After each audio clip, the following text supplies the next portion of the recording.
Hello everyone, this is Vijay and welcome to my YouTube channel. ఈ వీడియోలో వచ్చేసి TET మరియు డిఎస్సికి సంబంధించిన గణితంలోని చతుర్భుజాలకు సంబంధించిన ధర్మాల గురించి డిస్కస్ చేయడం జరిగింది. So guys, before going to the today session, subscribe to my YouTube channel and follow me in Telegram for more updates. Now let's begin the session. ఇక్కడ చతుర్భుజం యొక్క నిర్వచనం చూద్దాం. 4 భుజాలుగా గల బహుభుజిని చతుర్భుజం అంటాం. ఎన్ని భుజాలు ఉండాలి? ఇక్కడ 4 భుజాలుగా గల బహుభుజిని చతుర్భుజం అంటాం. లేదా 4 రేఖాఖండాలతో ఏర్పడే సరళ సంవృత పటాన్ని చతుర్భుజం అంటాం. 4 రేఖాఖండాలతో ఏర్పడే క్లోజ్డ్ ఫిగర్ని ఏమంటాం? ఇక్కడ చతుర్భుజం అని అంటాం. చతుర్భుజాన్ని ఇలా గుర్తిస్తాం. సో చతుర్భుజంలో 4 శీర్షాలు ఉంటాయి, 4 కోణాలు ఉంటాయి. సో ఇక్కడ చూద్దాం.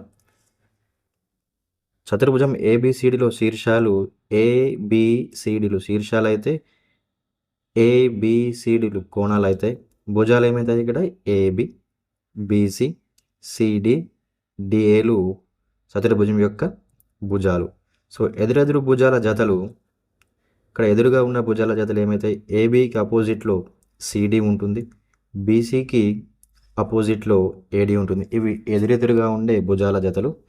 ఎదురెదురుగా ఉండే కోణాల జతలు వచ్చేసి యాంగిల్ ఏ, యాంగిల్ సి, ఇవి ఎదురు కోణాలు అవుతాయి. ఎదురెదురు కోణాలు angle B, angle D. Angle ఏకి యాంగిల్ సి ఎదురెదురు కోణం అవుతుంది. అలానే యాంగిల్ బికి యాంగిల్ డి అనేది ఎదురెదురుగా ఉండే కోణం అనేది అవ్వడం జరుగుతుంది. సో పక్క పక్కన భుజాల జతలు వచ్చేసి AB BC, BC CD, CD DA. ఇక్కడ చతుర్భుజం ఏబిసి డి అనుకుందాం. చతుర్భుజం ఏబిసిడి ఉంటే పక్క పక్కన ఉండే భుజన జతలు ఏమవుతాయి? ఏబి బీసీ, ఏబి డిఏ, అలానే బీసీ సిడి, సిడి డిఏ.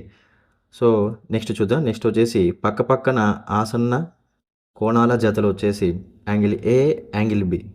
ఇక్కడ చతుర్భుజం ఏబిసిడి అనుకుందాం, ఏబిసిడి. దీంట్లో ఉండే పక్క పక్కన ఆసన్న కోణాల జతలు యాంగిల్ ఏ, యాంగిల్ బి ఆసన్న కోణాలు అయితే, అలానే యాంగిల్ బి, యాంగిల్ సి ప్రక్క పక్కన ఉండే ఆసన్న కోణాలు angle C, angle D, angle D, angle A. Next point వచ్చేసి చతుర్భుజంలోని కోణాల మొత్తం 360 డిగ్రీస్. చతుర్భుజంలోని కోణాల మొత్తం 360 డిగ్రీలు అవుతుంది. ఇక్కడ ఒక ఎగ్జాంపుల్ ప్రాబ్లం చూద్దాం. ఒక చతుర్భుజంలోని 3 కోణాలు 70, 80, 110 అయిన 4వ కోణం ఎంత? చతుర్భుజంలో 4 కోణాలు ఉంటాయి. దీంట్లో 3 కోణాలు అనేది ఇవ్వడం జరిగింది. అయితే ఈ 4వ కోణం ఎంత అనేది క్వశ్చన్. మనకు తెలిసి ఏంటంటే చతుర్భుజంలోని కోణాల మొత్తం 360 డిగ్రీలు కాబట్టి 70 plus 80 plus 110 plus unknown angle is angle D equals ఎంత అవుతుంది? 360 డిగ్రీస్. సో దీన్ని సింప్లిఫై చేస్తే మనకి 4వ కోణం angle D equals to 100 degrees అనేది రావడం జరుగుతుంది. Next second example. చతుర్భుజంలోని కోణాల నిష్పత్తి 1:2:3:4 అయినా ఆ చతుర్భుజంలోని కోణాల విలువ ఎంత? చతుర్భుజంలోని కోణాల నిష్పత్తి ఇవ్వడం జరిగింది 1:2, 2:3, 3:4. సో అయితే కోణాల విలువ ఎంత అనేది ఇవ్వడం జరిగింది. ఇక్కడ చతుర్భుజంలోని కోణాల నిష్పత్తి ఎంత ఉంది? 1:2:3:4. సో ఫస్ట్ వీటిని అడిషన్ చేద్దాం. 1 + 2 + 3 + 4 = 10. మనకి ఇచ్చిన రేషియోని అడిషన్ చేసాం. తర్వాత సో ఫస్ట్ చూద్దాం. ఇక్కడ ఫస్ట్ వాల్యూ ఎంత ఉంది? 1/10 × 360 చేస్తే మొదటి కోణం వస్తుంది, అది 36 డిగ్రీస్. నెక్స్ట్ 2 ఉంది కాబట్టి 2/10 సింప్లిఫై చేస్తే 72. Next third one is 3/10 × 360 108. Fourth one 4/10 × 360 simplify చేస్తే 144 డిగ్రీస్. ఇవి చతుర్భుజంలోని కోణాల విలువలు. Next we will see the example number 3. చతుర్భుజంలోని కోణాలు x+1, x+2, x+3, x-6 అయిన ఆ చతుర్భుజ కోణాలను కనుక్కోండి. ఇక్కడ చతుర్భుజ కోణాలు ఇవ్వడం జరిగింది x+1, x+2, x+3, x-6. మనకి తెలిసిన రూల్ ఏమంటే చతుర్భుజంలోని కోణాల మొత్తం 360 డిగ్రీలు. కావున ఇక్కడ ఇచ్చిన 4 కోణాలని అడిషన్ చేస్తే అది 360 డిగ్రీస్కి ఈక్వల్ అవుతుంది. సో అడిషన్ చేద్దాం. If you simplify it, what we get? 4x + 6 - 6 = 360 degrees. 6 cancel. So 4x = 360. So x = 90 degrees అవుతుంది. x విలువ ఎంత వచ్చింది? 90 డిగ్రీస్. సో ఈ 90ని దీంట్లో ప్రతిక్షేపించినాము అనుకో, 90 + 1 91, 90 + 2 92, 90 + 3 93, 90 - 6 84. ఇది చతుర్భుజంలోని కోణాల విలువలు 91, 92, 93 and 84. Next we will see the different type of quadrilaterals. చతుర్భుజాల యొక్క రకాలు చూద్దాం. అందులో మొదటిది సమలంబ చతుర్భుజం లేదా దీని ట్రెపీజియం అని కూడా అంటారు. ఒక జత ఎదుటి భుజాలు సమాంతరంగా గల చతుర్భుజాన్ని సమలంబ చతుర్భుజం అని అంటారు. ఇందులో కేవలం ఒక జత ఎదుటి భుజాలు మాత్రమే ప్యారలల్గా సమాంతరంగా ఉంటాయి. సో అలా ఉండే చతుర్భుజాన్ని సమలంబ చతుర్భుజం అని అంటారు. ఇక్కడ ఇవ్వడం జరిగింది వాటి యొక్క ధర్మాలు. సో భుజము సైడ్ ఏబి అనేది సైడ్ సికి ఎలా ఉంటుంది, సమాంతరంగా ప్యారలల్గా ఉంటుంది. సెకండ్ పాయింట్ చూద్దాం. సమాంతర భుజాలకు ఆనుకొని ఉన్న కోణాల జతలను భూకోణాలు అంటారు. ఇక్కడ భూకోణాల జతలు ఏమున్నాయి, angle A, angle B and angle C and angle D. Next third one, సమాంతరంగా లేని భుజాలకు ఆనుకొని ఉన్న కోణాలు సంపూరకాలు. ఇక్కడ ఈ పాయింట్ అనేది చాలా ఇంపార్టెంట్ వన్. ఇవి రెండు భుజాలు అనేవి సమాంతరంగా లేవు. సో వీటికి ఆనుకొని ఉన్న కోణాలు సంపూరకాలు. అంటే angle A plus angle D ఎంత అవుతుంది మనకి, 180 డిగ్రీ. సంపూరకం అంటే రెండు కోణాలను కలిపితే 180 డిగ్రీలు అనేది రావాలి. అలానే angle B plus angle C equals ఎంత వస్తుంది, 180 డిగ్రీస్. ఇందులో కర్ణాలు అనేవి సమానంగా ఉండవు. ఇందులో కర్ణాలు అనేవి సమానం కాదు. దట్ ఈస్ ఏసీ అనేది ఒక కర్ణం, బీడీ అనేది కర్ణం అయితే AC not equals to BD. కర్ణాలు రెండు సమానంగా ఉండవు. సెకండ్ చతుర్భుజం చూద్దాం. అది సమద్విబాహు సమలంబ చతుర్భుజం. సమలంబ చతుర్భుజంలో సమాంతరంగా లేని భుజాలు సమానమైతే, సమాంతరంగా లేని భుజాలు ఎలా ఉంటాయి, సమానమైతే దానిని సమద్విబాహు చతుర్భుజం అని అంటారు. సో దాని యొక్క ధర్మాలు చూద్దాం. సో ధర్మం ఏమున్నాయి, ఏబి అనేది సిడికి ప్యారలల్గా సమాంతరంగా ఉంటుంది. ఇవి సమాంతరంగా ఉండే భుజాలు. కానీ ఇక్కడ సమాంతరంగా లేని భుజాలు అనేవి ఎలా ఉంటాయి, సమానంగా ఉంటాయి. ఇవి రెండు సమాంతరం అంటే నాట్ ప్యారలల్. ఇవి రెండు సమానం. BC is equals to AD. అలాంటి దీంట్లో భూకోణాల జతలు angle A equals to angle B, angle C is equals to angle D. Okay. So next point, సమాంతరంగా లేని భుజాలకు ఆనుకొని ఉన్న కోణాలు ఇక్కడ కూడా సంపూరకాలు. సో ట్రెపీజియంలో ఎలాగనే ఇందులో కూడా సమాంతరంగా లేని భుజాలకు ఆనుకొని ఉన్న కోణాలు సంపూరకాలు అనేవి అవ్వడం జరుగుతుంది. కాకపోతే దీంట్లో కర్ణాలు సమానం. Angle AC is equals to BD. కర్ణాలు రెండు సమానంగా ఉండడం జరుగుతుంది. నెక్స్ట్ వన్, సమాంతర చతుర్భుజం.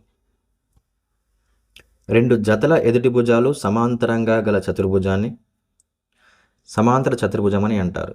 ఇక్కడ ఈ రెండు సమాంతరంగా ఉంటాయి, ఈ రెండు భుజాలు కూడా సమాంతరంగా ఉంటాయి. అంటే రెండు జతల ఎదుటి భుజాలు సమాంతరంగా గల చతుర్భుజాన్ని సమాంతర చతుర్భుజం అంటాం. ప్రతి సమాంతర చతుర్భుజం ఒక సమలంబ చతుర్భుజం అవుతుంది. ఇక్కడ గుర్తుంచుకోవాల్సింది ఏమంటే ప్రతి సమాంతర చతుర్భుజం ఒక సమలంబ చతుర్భుజం అనేది అవ్వడం జరుగుతుంది.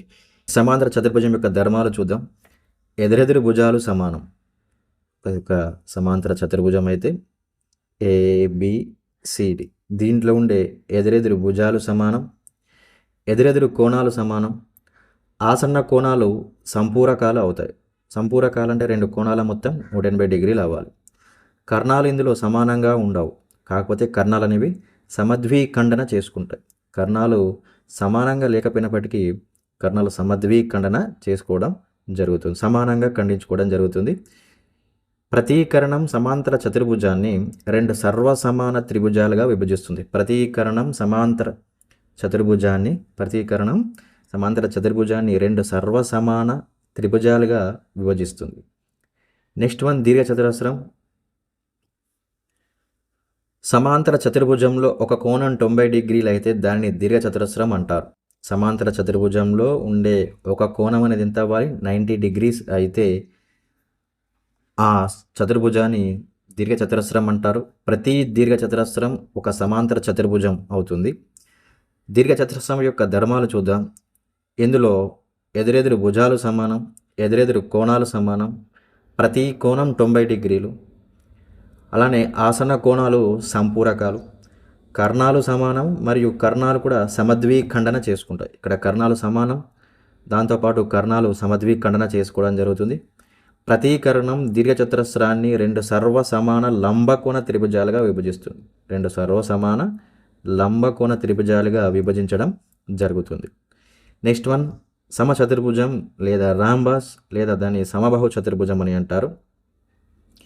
దీంట్లో ఆసన్న భుజాలు సమానంగా గల సమాంతర చతుర్భుజాన్ని సమచతుర్భుజం అంటాం.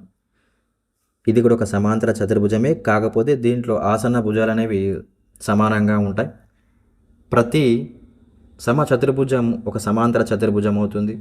ప్రతి సమచతుర్భుజం ఒక సమలంబ చతుర్భుజం అవుతుంది.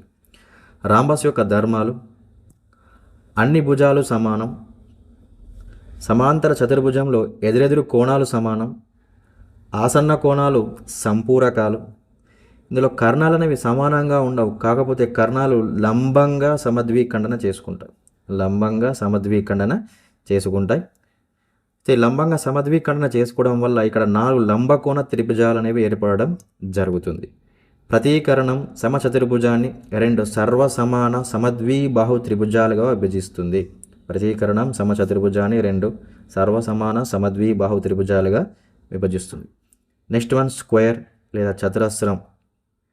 రాంబస్లోని ఒక కోణం 90 డిగ్రీలు అయిన రాంబస్లో ఉండే ఒక కోణం 90 డిగ్రీలు అయితే దానిని చతురస్రం అంటారు. దీర్ఘచతురస్రంలోని అన్ని భుజాలు సమానమైన దానిని చతురస్రం అని అంటాం. ప్రతి చతురస్రం ఒక రాంబస్ లేదా సమచతుర్భుజం. ప్రతి చతురస్రం ఒక దీర్ఘచతురస్రం అవుతుంది. సో చతురస్రం యొక్క ధర్మాలు: అన్ని భుజాలు సమానం, అన్ని కోణాలు సమానం, ప్రతి కోణం 90 డిగ్రీలు, ఆసన్న కోణాలు సంపూరకాలు, కర్ణాలు సమానం, కర్ణాలు 2 లంబ సమద్విఖండన చేసుకుంటాయి. లంబ సమద్విఖండన చేసుకోవడం వల్ల లంబకోణ సమద్విబాహు త్రిభుజాలు అనేవి ఏర్పడడం జరుగుతుంది. లంబకోణ సమద్విబాహు త్రిభుజాలు ఏర్పడితే ప్రతి కర్ణం చతురస్రాన్ని 2 సర్వసమాన లంబకోణ సమద్విబాహు త్రిభుజాలుగా విభజిస్తుంది. కర్ణం ఈ చతురస్రాన్ని 2 లంబకోణ సర్వసమాన సమద్విబాహు త్రిభుజాలుగా విభజిస్తుంది. సో సమలంబ చతుర్భుజాల సమితికి ఎగ్జాంపుల్స్: ట్రెపీజియం, సమాంతర చతుర్భుజం, దీర్ఘచతురస్రం, రాంబస్, చతురస్రం. సమాంతర చతుర్భుజాల సమితికి ఎగ్జాంపుల్ ఇక్కడ ఇవ్వడం జరిగింది. ఇది దీర్ఘచతురస్ర సమితి, ఇది సమచతుర్భుజాల సమితికి ఎగ్జాంపుల్స్. ఇక్కడ చతురస్రాల సమితి. నెక్స్ట్ వన్, గాలిపటం. చతుర్భుజంలోని ఒక శీర్షం పక్క భుజాలు సమానం అవుతూ దానికి ఎదురుగా ఉండే శీర్షం పక్క భుజాలు సమానం అయితే ఆ చతుర్భుజాన్ని గాలిపటం అంటాం. గాలిపటం యొక్క ధర్మాలు: కర్ణాలు సమానంగా ఉండవు, కాకపోతే చిన్న కర్ణం పెద్ద కర్ణాన్ని లంబ సమద్విఖండన చేస్తుంది. పెద్ద కర్ణం గాలిపటాన్ని 2 సర్వసమాన త్రిభుజాలుగా విభజిస్తుంది. రాంబస్ ఒక గాలిపటం అవుతుంది, చతురస్రం కూడా ఒక గాలిపటం అవుతుంది. Next one, tangram. ఇది ఒక చైనా పజిల్. టాన్గ్రామ్ ఒక చతురస్రం. టాన్గ్రామ్లో 7 భాగాలు ఉంటాయి.